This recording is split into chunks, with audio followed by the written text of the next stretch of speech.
Hello and welcome to a fresh new edition of our Made for YouTube series. I'm Sumaira Abidi. Today, our focus is on investment opportunities in the bond market. Now, over the last 1 year, there has been a sharp rise in bond yields, which has led to mark-to-market losses in bond portfolios. But with yields having risen already, is there an opportunity now in some kind of funds, perhaps short-term bond funds? So joining in to talk about this category and the opportunity is Devang Shah, co-head of fixed income at Axis Mutual Fund. Hi, Devang. Good to see you in again. First, I want to begin by asking you to explain what exactly are short-term funds, because in debt, a lot of us often get confused about, how various funds differ. And secondly, why do you think they're suited to the current environment? So, as rightly pointed out, I think as the name suggests, short-term funds are generally funds which are investing as per the SID regulations also, and the category which SEBI has defined. Generally, the duration of the funds maneuver between 1 to 3 years. So there's a hard cap on the duration limit for short-term category, and which is up to 3 years. What we have traditionally seen in this categories is that mutual funds and fund managers maneuver the duration typically in a rising interest rate environment. They will run it very close to the 6 months to 18-month kind of a duration. And probably once we have seen the peak of the interest rate cycle, probably the fund will maneuver its duration between 2 to 3 years. Again, if you look at the industry at large, we have seen most of the short-term funds have a very, very high quality bias, and a large percentage of their portfolio is invested in AAA and higher rated, I would say, instruments.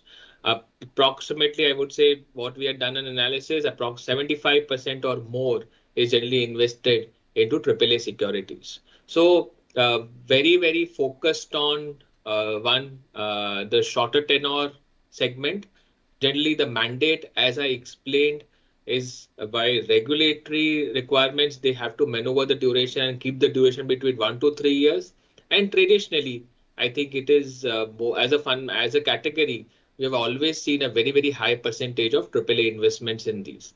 These funds typically try to play the liquidity cycle and try to earn the higher corporate bond spreads and typically invest in 2 year, 3 year corporate bonds.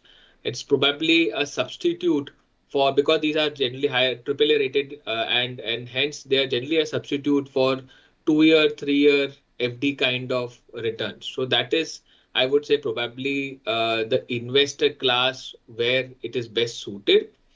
Currently, in this environment, I think the second part of the question was how it is best suited. I think if you ask me, short term is an all seasons fund for investors, retail investors, as well as institutional investors who are looking in for 3 year investment horizon, medium term investment horizon, and who have a conservative approach, generally quality bias. I think short term is a kind of a product where, because of the, as I explained, because of duration mandate, which is 1 to 3 years, I think typically these funds don't see huge interest rate volatility. So these are funds which are actually, or this category is something which I would prescribe to investors at all point of time. A certain percentage of your debt kitty can always be allocated to short-term funds, because any which ways, due to restriction of duration, you will not see any kind of huge volatility, even though you see shocks in interest rates, and vice versa, because they are being quality biased.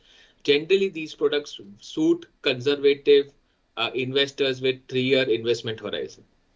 Okay, so basically the argument is that because a fund manager has visibility over a time period like 1 to 3 years, therefore it is considered to be a much safer investment, and which is why it works currently.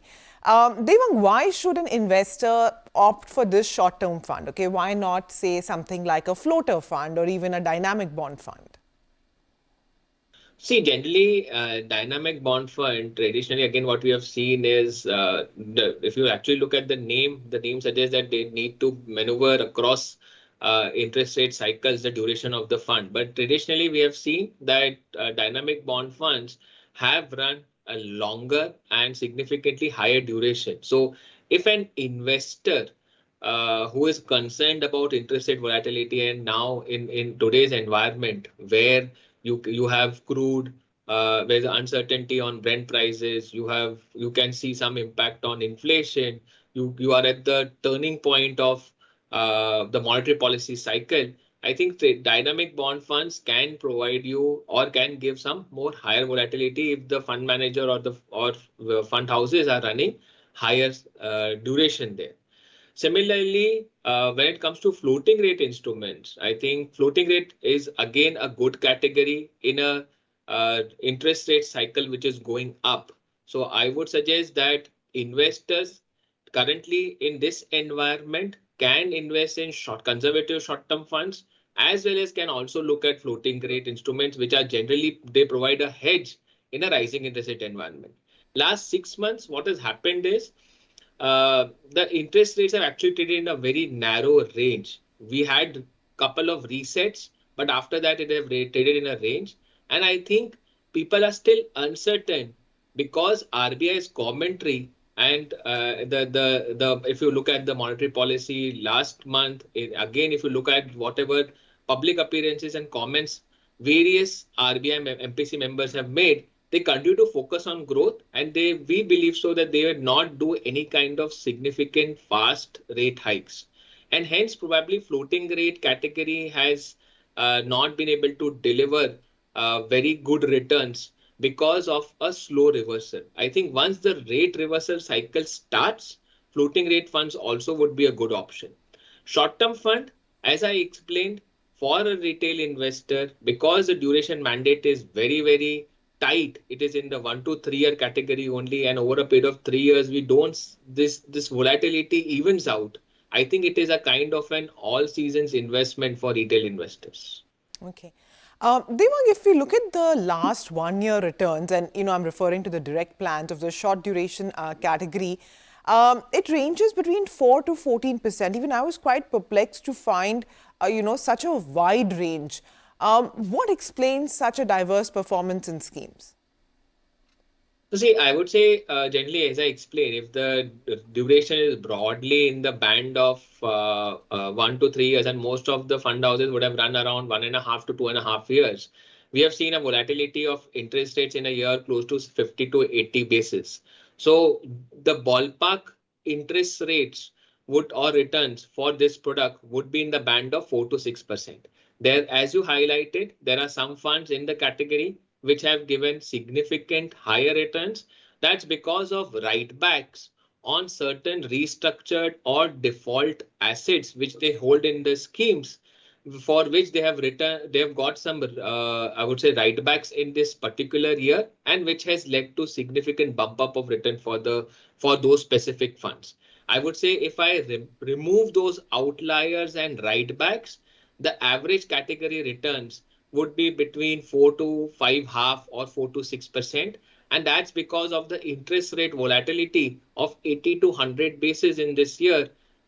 Ballpark with if you multiply it with the duration, the impact would be around 150 to 200 basis. So 4.5 to 6% is the band of returns if you remove the outliers.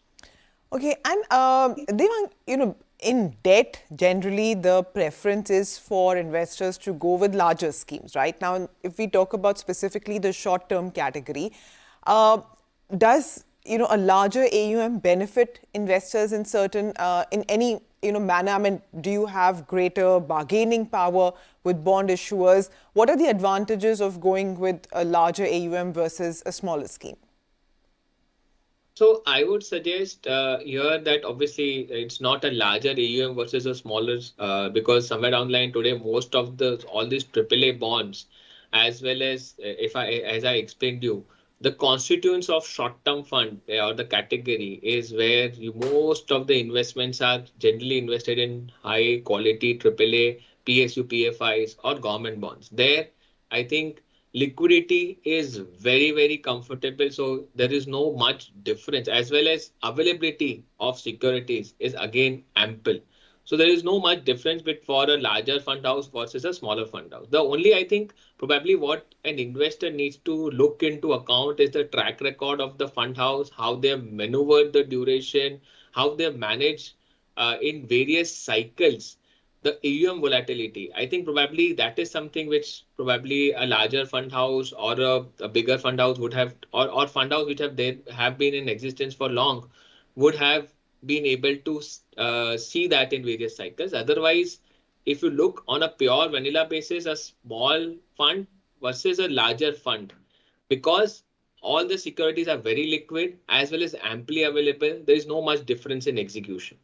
Understood. Devang, thank you very much for joining in to explain this category, which is a short-term category, and why it makes sense in the current environment. So for everybody who's watching, I hope we've managed to provide some insights into investing for your bond portfolio. With that, we're going to wrap up on this edition, but do let us know if you have any other topics you'd like us to cover in the coming weeks. I look forward to reading your comments and suggestions. Thanks for watching. Stay safe.